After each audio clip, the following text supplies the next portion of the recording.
breaking news. Pink Blank is making a comeback Oh my after God, is that 14 months. Suya? Do you like K-pop? Yes? What do you or mean yes? my bias group just disbanded? Pop or flop? Boys that sing Did newest you hear about comeback. Worldwide Is this Handsom's new over for solo? their careers? Okay. 3, 2. 1. Are you ready to to be canceled? Hello, everyone. Welcome back to Cancelled. This is the podcast where I'll be spilling tea about the latest K-pop news and my crappy takes on the ever-growing industry. My name is Kevin, and I'm the main host of the show. For updates, go check me out on Instagram @_Kevstea. That is spelled KEVSTEA. I'll be posting about the podcast and other things that I'm working on. Yes, and I say that, but like I've yet to post anything on it, but follow me anyways. So, how are we doing? Yes, so this is now the 9th episode of Cancelled. That is kind of crazy to say, but like we're almost at our 10th episode. I'm going back to my question. I'm doing okay. I hope you guys are doing okay too, for those of you listening right now. I've just been like really busy with school and everything that you might have noticed that the last episode that I uploaded was like 2-3 weeks ago now. Probably like 4 weeks even.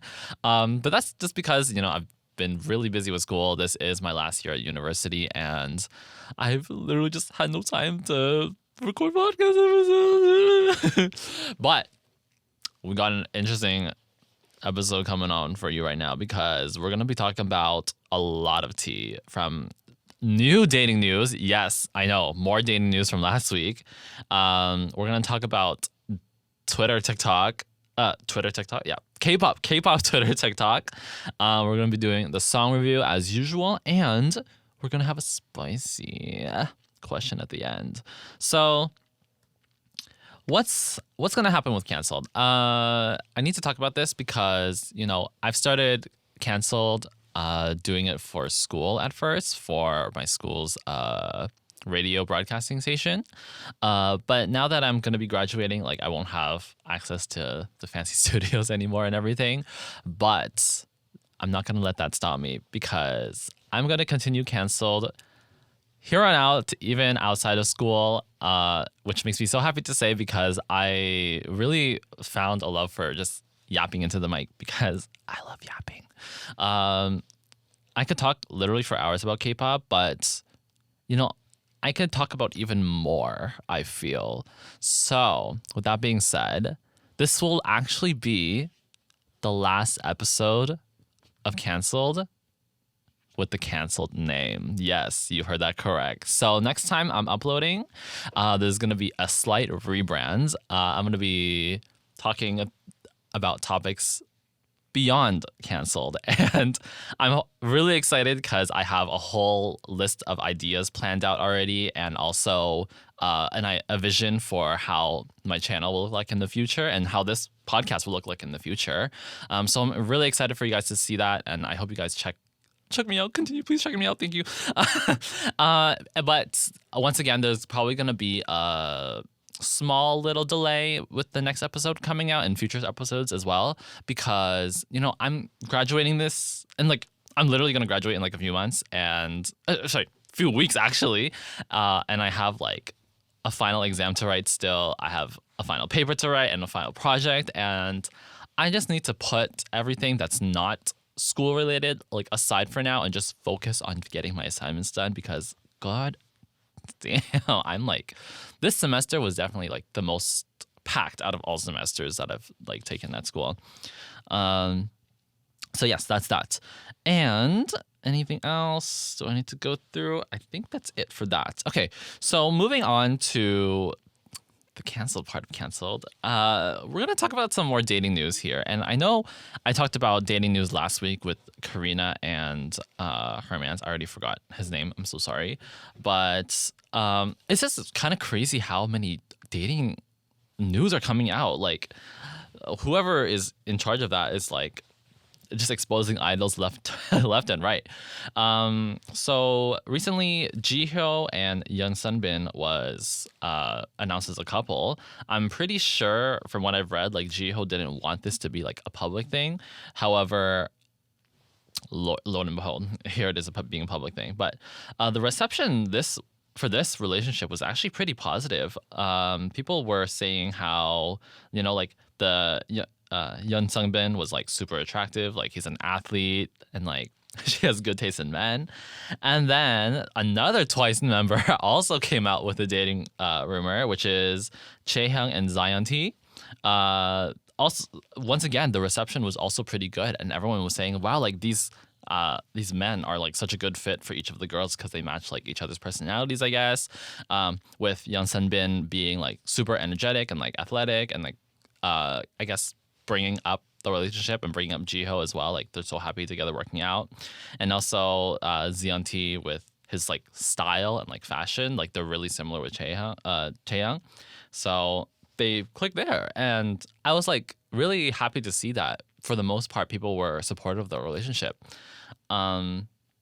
which then like it made me question like, wow, like what happened with Karina and his guy, because the backlash was absolutely insane. Like it was I'm not gonna reiterate everything that we said last podcast, but pretty much fans were hating on her. People were calling her queer baiting. It's so stupid. But yeah, it's just I don't understand K-pop fans, honestly. And there's probably like the argument saying that Jiho and Chaeyoung are like, now past their 7-year contract and they're like already, I guess, veteran idols, you could call them. And they also have been in the industry for a long enough time for people to, I guess, get over them more. Whereas Karina and aespa, like they've only debuted for like 4 years now. And that's still like relatively new for the K-pop industry, especially for like 4th gen idols, because I feel like they even have like a bigger standard for how they're perceived in the media. Like they're still fresh, they're still innocent image, which is just kind of disgusting if I really talk about it more. But the big dating news drama was between Han So-hee and Hyeri. So if you guys have been living under a rock, these two have been pretty much beefing on Instagram because from now that I looked at all the information, like it seems like a whole big miscommunication on everyone's part. But pretty much what happened was Hyeri was in the group Girls' Day. They were like a really big, I think 2nd gen group. And they were super big in Korea at the time. And Han So-hee is a famous actress. And these two women were in the spotlight for like 2 weeks, just fighting over a man. Oh my god, a toxic man at that. Oh my god. So when Hyeri and the guy in question have been dating for about like 7 years, maybe even more, and then they broke up. But apparently, like they didn't break up, but they just like they were on break pretty much because they didn't know, like they were unsure about their feelings with each other. And then instead of telling Hyeri that it's like completely called off because he didn't want to be in a relationship anymore, he just went for Han So-hee right after. And a lot of people in Korea were calling this like transit dating, which is like so funny because pretty much transit dating means you're going from one girl to the next. Like that's why it's like called transit dating, because you're going through each girl so fast. Like it's like a stop at every station. And I was just baffled at that. Because for one, like I really don't like the girl on girl hate.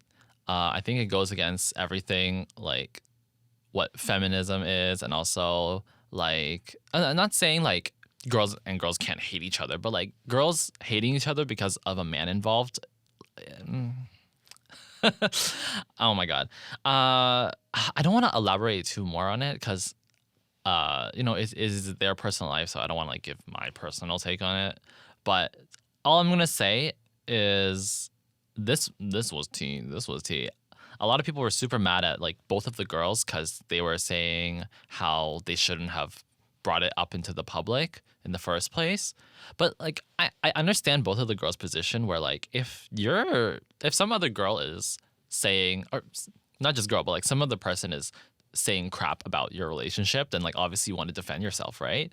But in this case, like Hyeri was actually attacking the man in question, whereas he thought Hyeri was attacking her.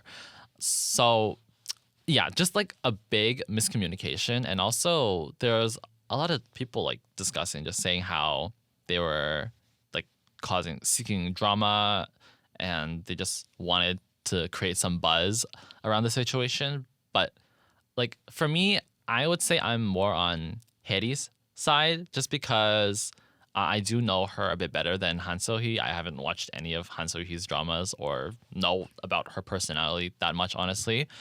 So yeah, I would say I'm on Hyeri's side, just because I know her more, and also I feel like hurt on her end, because if that happened to me, I would also like, I guess, lash out.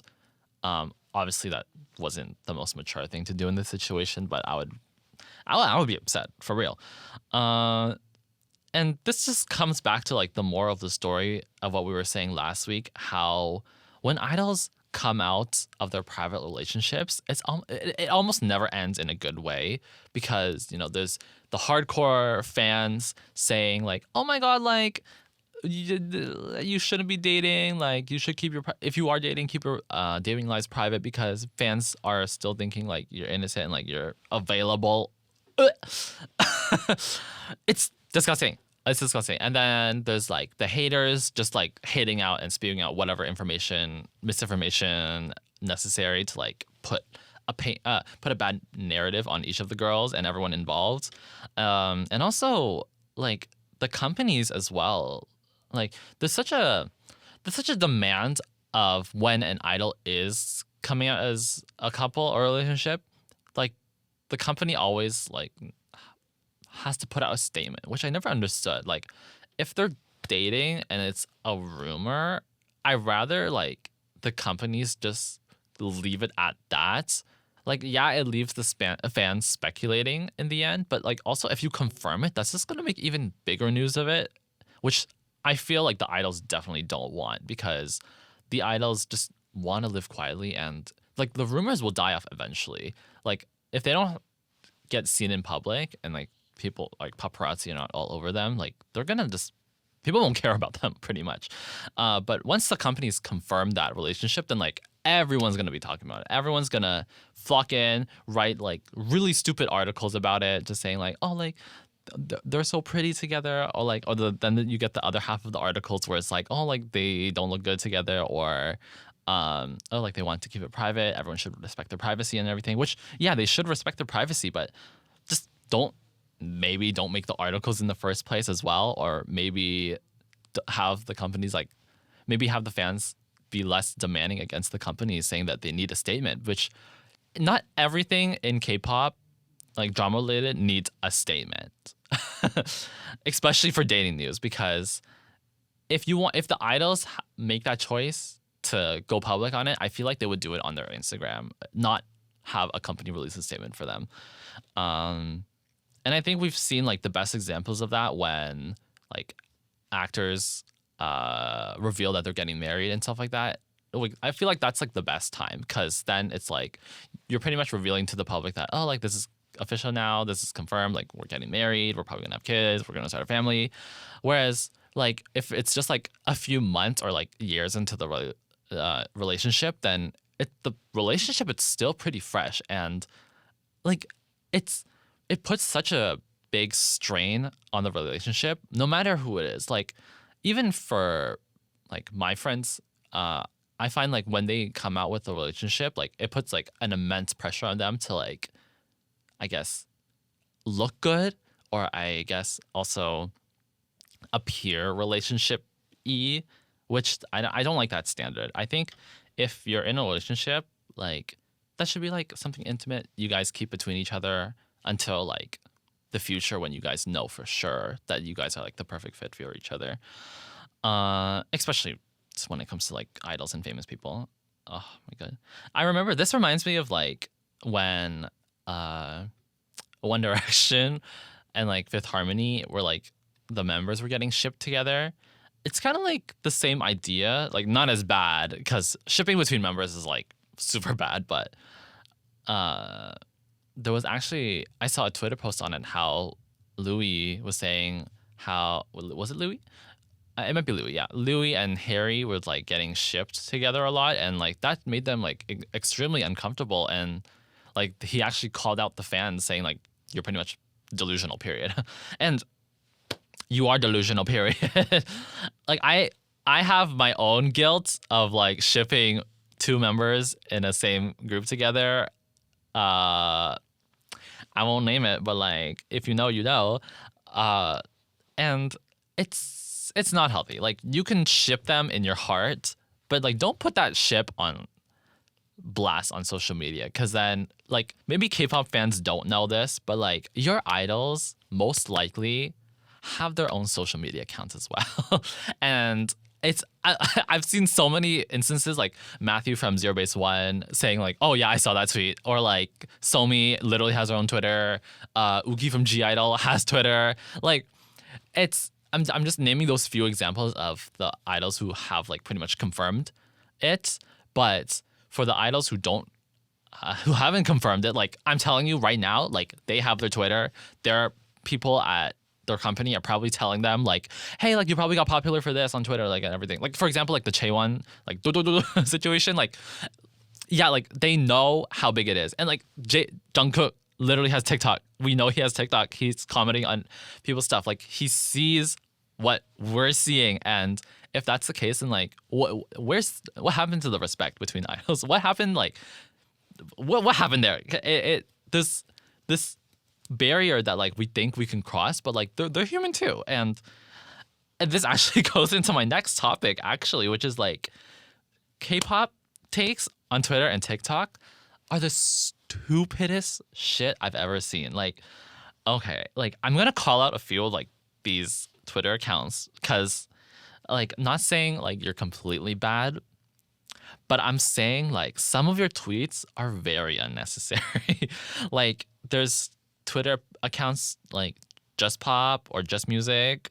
There's some charting accounts that like make remarks, and like all K-pop is like also a news thing.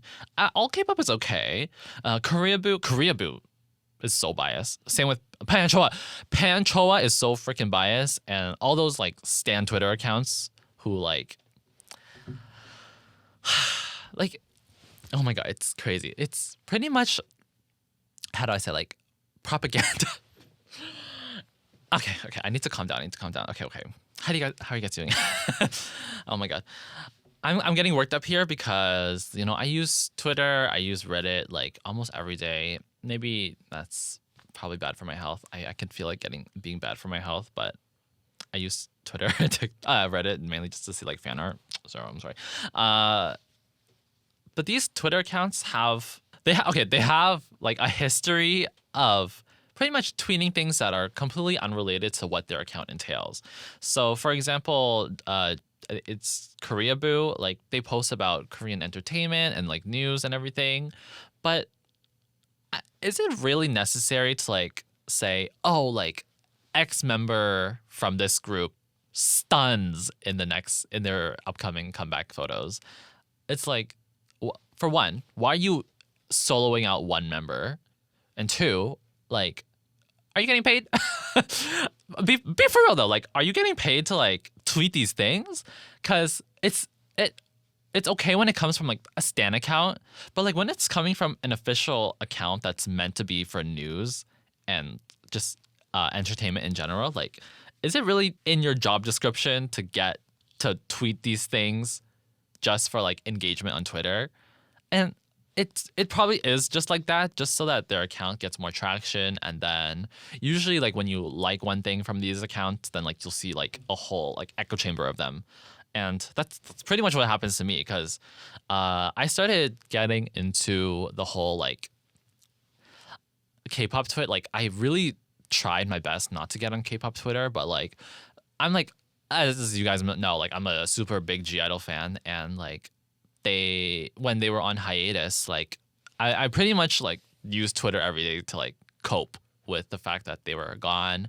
I wanted to keep up with, you know, what the members were doing on their solo activities. Like Minnie was in Thailand, Soyeon had her solo comeback with Beam Beam, and just like every member was like pretty much scattered, and like that made me like super sad, right? So I wanted to stay up to date with them to like know how they're doing, because I'm not like into like their V lives or their like fan chat SNS programs or whatever. So like I don't know what they're saying, and Twitter has helped me like keep up with them so that like I know that they're doing okay, and also if a comeback would come. So when they came back with Tomboy, I was like already super invested into like the K-pop twit. Like I was liking things that saying like, oh, like they got their perfect all kill, which is like, you know, they got #1 on all domestic Korea charts. So I was like super proud of them, and I was just like, I was pretty much liking every other thing that I saw about G-Idol, saying like celebrating their success pretty much, because like I wanted to celebrate it too. Like they were on hiatus for like a year and a half pretty much, and then they came back with a chart topping song that pretty much saved their career, right? So I was super happy for them. Like I wanted to celebrate that on Twitter. Like I didn't tweet anything, but it was just me liking stuff, right? But because of that, going back on topic, like because I liked so much stuff from like the chart accounts, and also like from what stan accounts were saying, like, oh, like they're so pretty in this photo, they're so pretty in that photo. It's like, then it's like I got into this echo chamber of like dumb Twitter takes, like, because now I see like the Soyeon haters, I see like the people bashing on like Wangyeon for her weight or whatever, bashing whatever it is that an idol is doing, which is totally like not okay. And then it's gotten to a point where like it got worse because of how these those accounts that I mentioned earlier, like they're also participating in like the bashing of idols, which I feel like it's nothing new, but because now that I'm seeing it, and also because like I'm doing like a K-pop podcast, right? Like I do my research on like how these idols are being treated on like social media. It's like, it's just not okay, because I get the praising the idols, I get the constructive criticism, but I don't get the whole like hating on the idols just because of how they are. A big example of that, and I keep using G-Idol, but like when the Tomboy rap came out from Soyeon's part, like everyone was saying like this is like the worst rap she's ever written. Like she can't rap, she doesn't know how to write music. It comes from an unreasonable place, and it's easy. I've had to like resist so many times, like commenting and like fighting on the Twitter threads. Oh my god! But at the end of the day, like I just need to get off of Twitter, because if you give these people who are hating like any attention, like they're just gonna keep using that as like fuel to continue on, because you can fight with these people on Twitter however much you want, and on TikTok and like Reddit, but they'll never change how their opinion is just because they're doing all this hating for the sole purpose of bringing their own faves up. Because how this is like, we're getting into like psychology now. Like when you put someone down, it makes you feel better about yourself, right? So this is like the same idea. Like when you put another idol down, you think like you're raising your idol up. But let me just tell y'all something. These idols are most likely like the bestest of friends with each other. Okay, like there's this whole like Blackpink BTS war going on for like ever, as all you guys know, right? And like lo and behold, like Jennie and V dated each other at some point, right? And then also like the BTS members pretty much can't even interact with anyone else, like because of how toxic each fandom is. It's like, no, like Jungkook's mine, like Jungkook's better, like look at them, like they got a Grammy. Like it's crazy. It's crazy. Yeah, and another thing is like people always ask the stupidest questions, whether it be on TikTok, Twitter, Reddit, wherever it is, right? Like which makes me like question so hard to these people. Like, is asking these questions on social media really easier than like just doing a quick Google search? Because when you're asking a question on social media, like there is a high probability that like you're not gonna get an answer until like hours from end, depending on like how active you are and depending on how active the other users are. But I feel like these people are asking a question not because like, not always because they're like clueless, but also because asking questions kind of like engages conversation.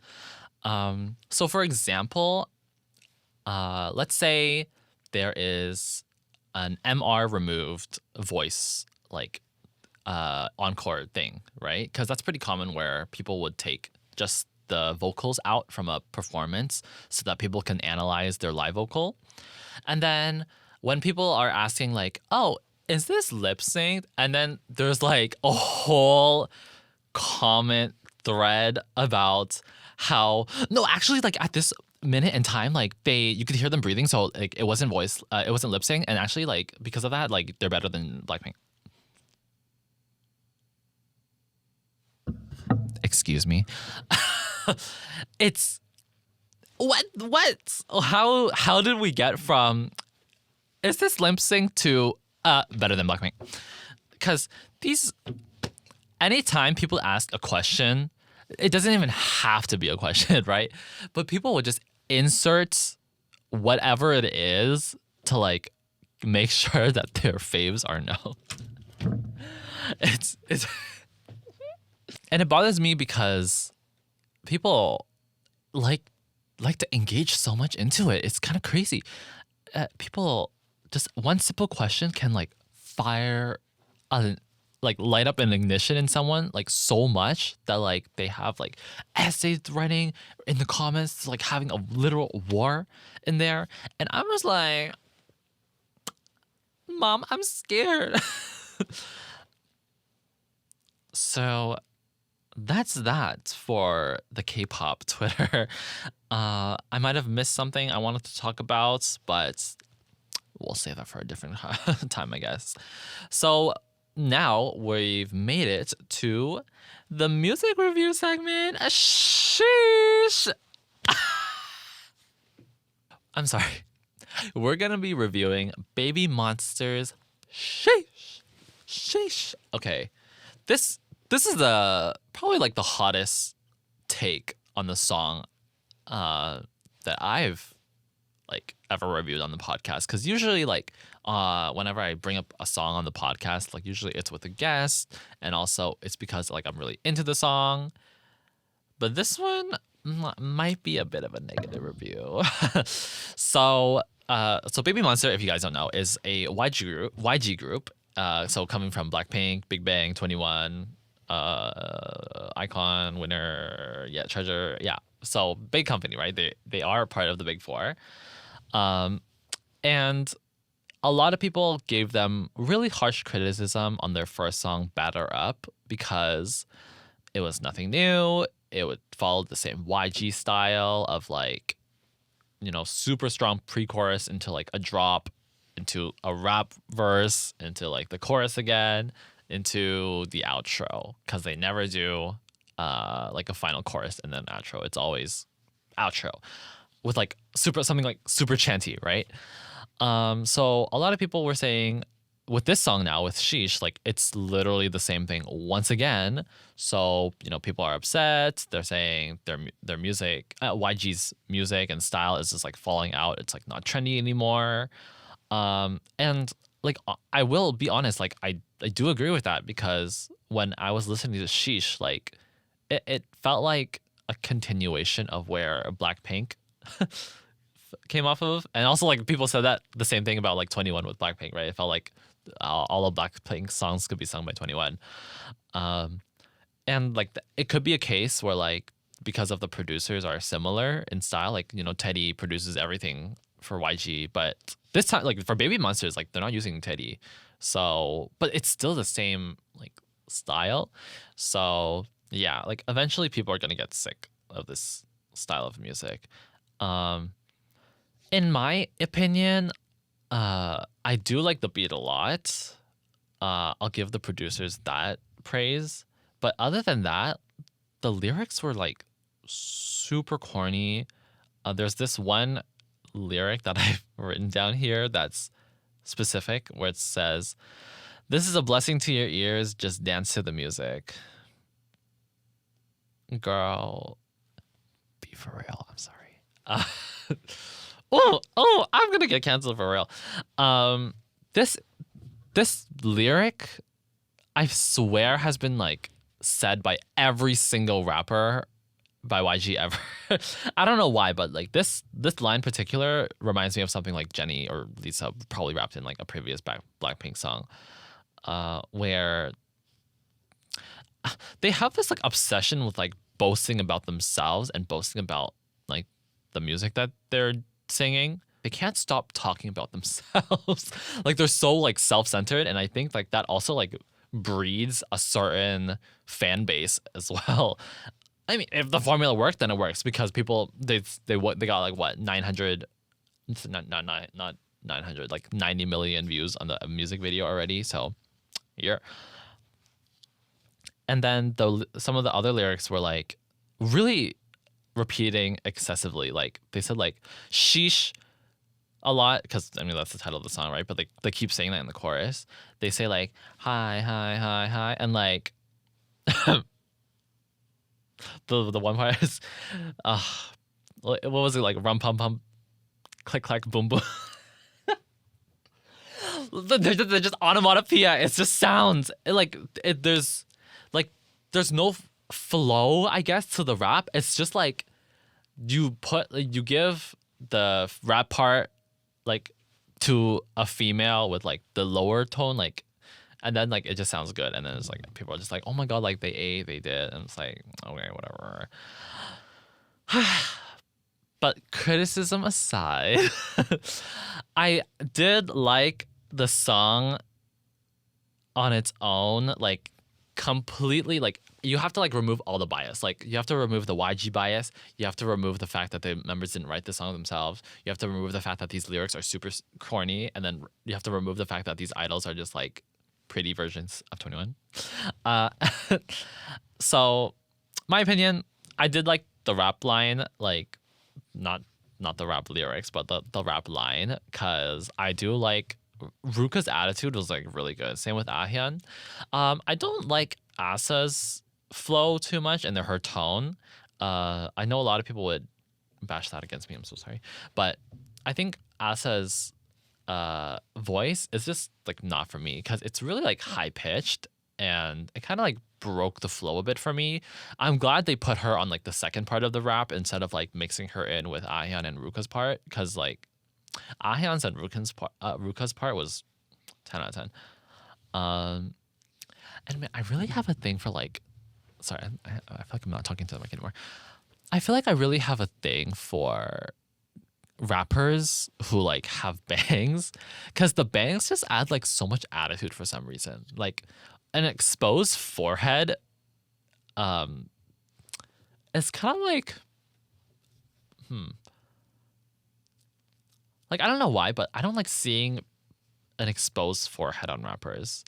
Like when minus Soyeon, like for Soyeon, like when her bangs are not, like she looked better without bangs, right? But a lot of rappers like Lisa, Ruka now, Soyeon when she did have bangs, like it exuded like a different energy off of them, where like I guess they look more badass because like you could see like their eyebrow expression a bit better, and like you're also like focusing more on like their eyes rather than like the wrinkles on their forehead. Like I don't know, man. Like yeah, there's this. Sorry, there's the part where when Ruka starts the rap, she's like, "Yeah, hold on," and like she winks, and then like she like kind of like smiles like that, and it's like, oh, I keep replaying that part because her expressions are so good. And then also the pre-chorus was also pretty good. Remy and Frida sing it really well.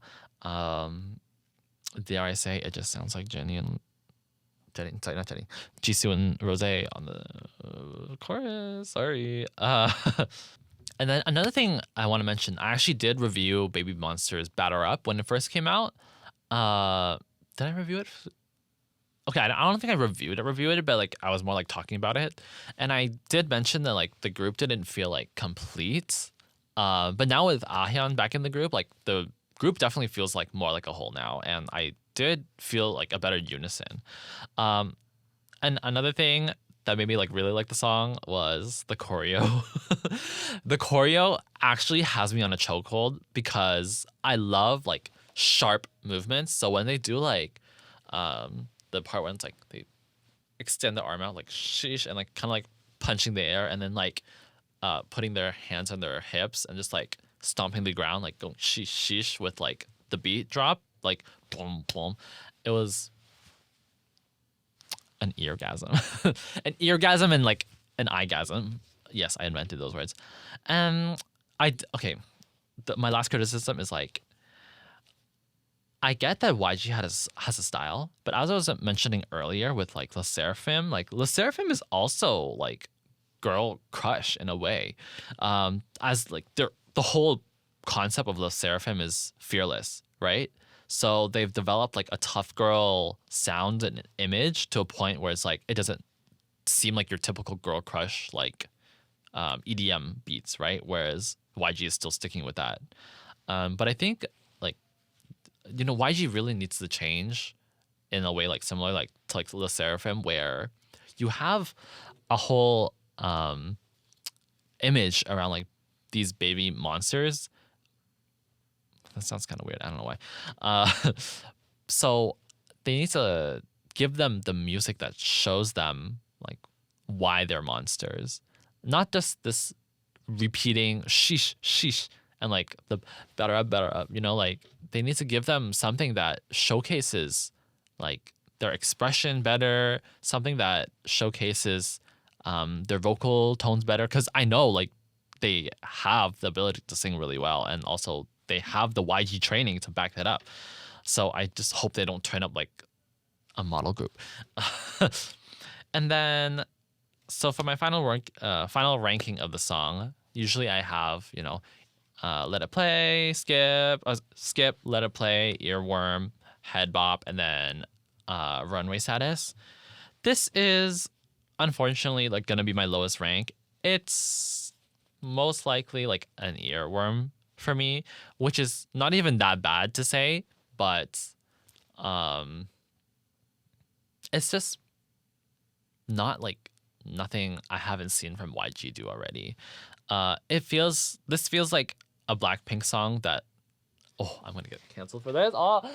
It feels like a Blackpink song that like I'll listen to on like the first few listens, and then after a while, like maybe like after a few months, then like it's overplayed for me. It like grew out of its like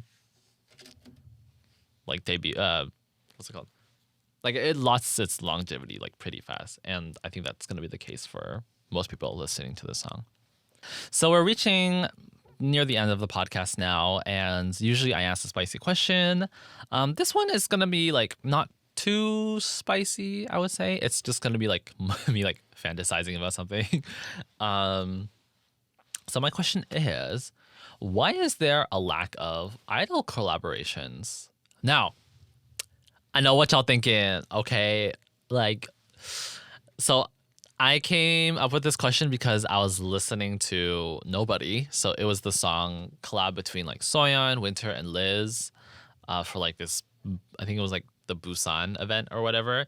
And I, like many other people, were super disappointed in the song because, for one, the song was pretty average. And two, they didn't even film the music video together, let alone perform it together. They all like performed separately. They all shot the music video separately, and I get like they have busy schedules and everything, so it was hard for them to do that. But if that's gonna be the case, where like these members can't have, the idols can't plan out a certain day to like film and record everything, then like I'd rather just like don't do the collab. Because if we want a K-pop collab, like I want it to be something like I want it to be super detailed and planned out, like an actual K-pop comeback or like debut that's like for real, you know? Because I think like that can like be absolutely mind-boggling, and also it'll be so fun to see. I have like some of a list of like things I want to see. So for one, I want to see Soyeon do a diss track with the Stray Kids members. With three Racha specifically, so like Chanbin, Han, and Bangchang, and then Soyeon in there as well. And I think they could create like the nastiest beats ever. Cause like I've seen what three Racha have done, and like I've seen what Soyeon has done with like Beam Beam with like Is This Bad Bitch Number, and also Psycho, and obviously like, her whole discography with like G Idol, right? So like I know that they could cook something up so hard, especially since like three of them are rappers. Bang Chen is mainly just a vocal, right? So he doesn't really do the rapping, but like his voice is really pretty, right? So like put all of them together and it's like you get like the best stew. Like we're all gonna eat so hard. Like if this happens, like I'm buying that shit right now, and like I'm gonna go on Twitter and like blast everyone like go listen to this right now, because I miss when K-pop was like more hip hop focused. I loved it when, you know, when going back to like 2018 K-pop, like the groups had like positions, right? Like you had your vocalists, you had your visual members, you have your like talent, like I guess entertainment show members, and then you have like lead vocal, and then you have like main rapper, sub rapper, and like center of the group, and like it's always like the rappers that got like the good parts back then, because how should I say this? Like the rappers got like the most fun part of the songs, because it's like, you know, usually after the chorus, and then like it's like the small break section of the song, and then they're twerking, they're shaking ass, they're like rapping so hard and like slaying everyone, and like I need that, but like on a full fucking track, period. I know y'all with me. Another thing I want is Yeonjun. I know Yeonjun from the Seraphim. Like she does a lot of collaborations with other people already, like Max, Groovy Room. She does her solo stuff as well. I know I'm forgetting some other stuff. Oh, she did her collab with J-Hope. I actually did not listen to that yet, so I need to listen to that. But she already works with like a bunch of idols, right? Which is good. But I want to see her doing something like within like her soap opera thing, because we've seen her perform with her like I think she's saying like Cabanella, something. I forgot the name for it. Oh, Catanella. No, that's the other one. Something like that. Okay, but I want to see her doing like that soap opera song with Imujin, and like actually she did like an example of that in front of him, right? So I feel like they could come up with this super ballady type song, which I think she's missing from her discography, because she has like Idol Does Not Mean Doll. That one's pretty good, but it was more like a sad song. Groovy Room, like Yes or No, was more like a hip hop, not hip hop, like R&B kind of electro pop a bit, dance beat, like, and then other stuff, yeah, like pretty much. But like she hasn't done a ballad yet, and I think her voice would do really well with a ballad. I just came up with a thought. Yeonjun should be singing something for Disney. Oh my god, I cooked so hard. Imagine her voice on like a Disney soundtrack OST thing. Like, oh my god, get her on right now. Disney, hi, if you're listening to this, which you probably definitely are not, get her on a Disney OST right now, period. And I say this about idols collaborating because idol collaborations are so fun, right? Like they get a chance for the idols to collaborate with another idol, which like maybe they have like a better unison together, and they could create like a subgroup kind of thing. And then they like fans can also see them like interact, and like I think that's like super fun, no? Another thing is like, I was mentioning fan wars, like they're super big, right? But a lot of the times, like for example, I always use G Idol. Okay, but like G Idol, like Minnie and Lisa are friends, right? And like that has helped, I feel, with like the fan wars, because like these haters are saying like, oh my god, like G Idol keeps copying Blackpink, XYZ, XYZ, and then the people defending them was just like, okay, like they're literally friends. You're pitting them against each other. Like you're weird for that, and like it actually like works. I feel like because when these idols are friends, like then it's like they're allies, and then the fans also like in a way becomes allies as well, right? So I'm just like, okay, great, no war, no fighting, great, period. We'll just hug each other out, period, slay. And then and yeah, I was just saying it also gives a chance for idols to showcase their talent more, because especially in like big member groups, like once the members of a group goes above like 5, then I feel like it's really hard for each member to like showcase what their voice can do in different like genres, in different parts of the song. Giving like, for example, right now with BABYMONSTER, like there's already like a thing where Rami and Frida, I don't know, I'm probably butchering that, I'm so sorry, but they're pretty much getting the pre-choruses all the time, to a point where like, oh, sorry, maybe I should use a different example. Okay, I'm gonna use Jisoo and Rose as an example, right? Because they always get the pre-choruses. They always have that like build up, like they have the strong enough voices to like build up to the choruses. But like I would have loved to seen Rose and Jisoo like starting off the chorus, or like, because it's like, it's. They could do it. Like, just give them the song for it. And the idols themselves can also write the songs for the collaboration, right? So, like, it's just like the best of both worlds for each idol involved. And also, like, the companies also benefit from the idols like collaborating, right? Because if there's fan wars, then like, oh, if I'm stan of BTS, I'm an ARMY, then like I'm not gonna buy anything from Blackpink because like they're the anti group, right? Like they're like the antagonist to the story, whatever bullshit. But like if they collaborated more and like they got more interactions, then people are gonna be like, oh my god, like, you know. But this brings back the shipping culture, but like, okay, it's like, oh my god, like they're so cute together, and like I want to buy their albums like all together, like they're all friends, so like they're, and like that gives the companies like revenue altogether, right? So, and it, like you don't always have to promote within like your own group, because I know for a fact that a lot of these idols who want to be idols, like their end goal is probably like being an actress, being a solo performance, being an entertainer, or just simply wanting to be on stage, right? So if you give these idols more opportunities to grow as artists and also like individuals, like it's better for everyone, better for the industry, better for your bank accounts, companies, and like worse for our accounts, but like it's more entertainment for us, and then it's a better cycle for everyone. Like I think collabs can create such a nice environment. I just thought of something, but I'll talk about it next time.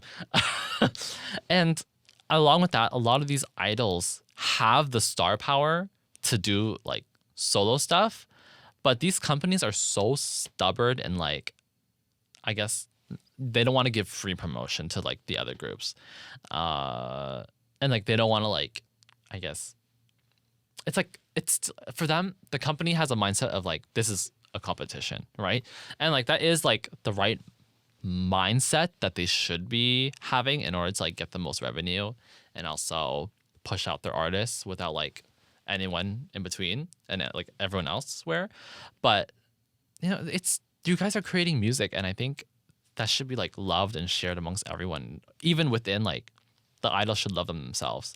That's why I, in a way, I do like the TikTok challenges and everything, because then you get to see the idols dancing with each other and getting to interact and like doing that in public, like on the screen, and like showcase and like broadcast. What am I trying to say? And like posting that on social media, like it's fun, right? But like that's not enough, right? Because TikTok challenges now, like they're nothing special, and also there's like the whole criticism about how TikTok challenges are designed to be. Oh, sorry, the dances for K-pop are designed to be TikTok friendly, and like even the music itself is supposed to be like TikTok friendly, so it gets more plays, which is sad. Yeah. I think I'm gonna end it there before it gets too spicy. We talked for a good nearly an hour, and like I hope you guys enjoyed the podcast. Yeah, so thank you for tuning in for another episode of Cancelled. Reminder that we will be back in May, most likely. And you know, this setup and like the whole Cancelled name will be rebranded. So I'm really excited for you guys to see what I've got cooking. That is, if I don't get canceled before that. And yeah, so like, and also like, just because I need like a little break from school and everything, I'm actually going to Vancouver on the first week of May to like celebrate my birthday. Actually, my birthday is in May. Yay. I'm turning 22. God, I'm old. Wow. Existential crisis. Okay. Yeah. Yes. So remember to follow me on Instagram at _KevsT. And I will see you guys in May. Bye-bye. 안녕.